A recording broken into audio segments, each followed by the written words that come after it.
ایک بادشاہ نے حاتم طائی کی شہرت سنی تو اس کے دل میں حاتم کے لیے حسد اور بغض پیدا ہو گیا۔ اس نے سوچا کہ جب تک حاتم زندہ ہے مجھے عزت اور شہرت نہیں مل سکتی، خواہ میں کتنے ہی بھلائی کے کام کیوں نہ کروں، لوگ حاتم طائی کی ہی تعریف کرتے رہیں گے۔ بادشاہ نے ایک چلاک اور لڑائی کے داؤ پیچ جاننے والے ایک شخص کو طلب کیا اور اسے حکم دیا کہ وہ حاتم کا سر کاٹ کر اس کے پاس لائے۔ کرائے کا یہ قاتل اپنے ترکش کو تیروں سے بھر کر اور تلوار کو تیز کرنے کے بعد اس جگہ پہنچا جہاں حاتم طائی رہتا تھا۔ اس کرائے کے قاتل کی ملاقات وہاں ایک خوش طبع، خوش اتوار اور خوش گفتار شخص سے ہوئی۔ جب اس شخص کو معلوم ہوا کہ یہ شخص مسافر ہے تو وہ اسے اپنے گھر لے گیا اور اس کی خاطر تواضع کی۔ وہ کرائے کا قاتل اس شخص کے اخلاق کا گرویدہ ہو گیا۔ اگلے دن جب وہ اس سے رخصت ہونے لگا تو اس نیک شخص نے کہا کہ میرے پاس کچھ دن رہو اور مجھے اپنی خدمت کا موقع دو۔ اس کرائے کے قاتل کے دل میں اس شخص کے لیے عزت پیدا ہو چکی تھی۔ اس نے شکریہ کے ساتھ کہا کہ میں کچھ دن مزید یہاں رکتا،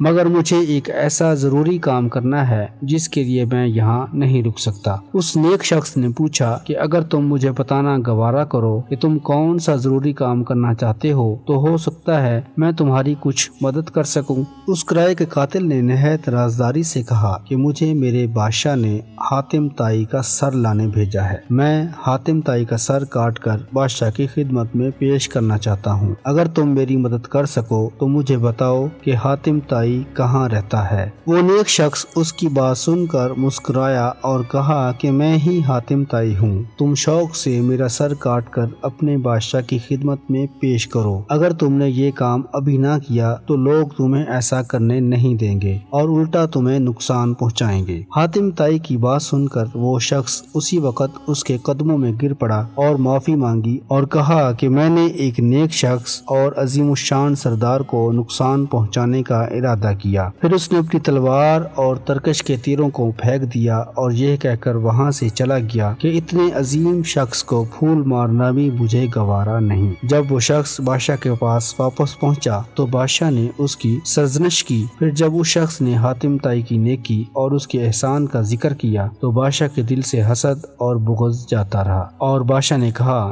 کہ حاتم واقعی تعریف کا حق رکھتا ہے۔ حضرت شیخ سعدی رحمہ اللہ فرماتے ہیں کہ جس میں بھی احسان اور حسن سلوک کا مادہ موجود ہوگا اس کے دشمن بھی اس کے دوست بن جائیں گے۔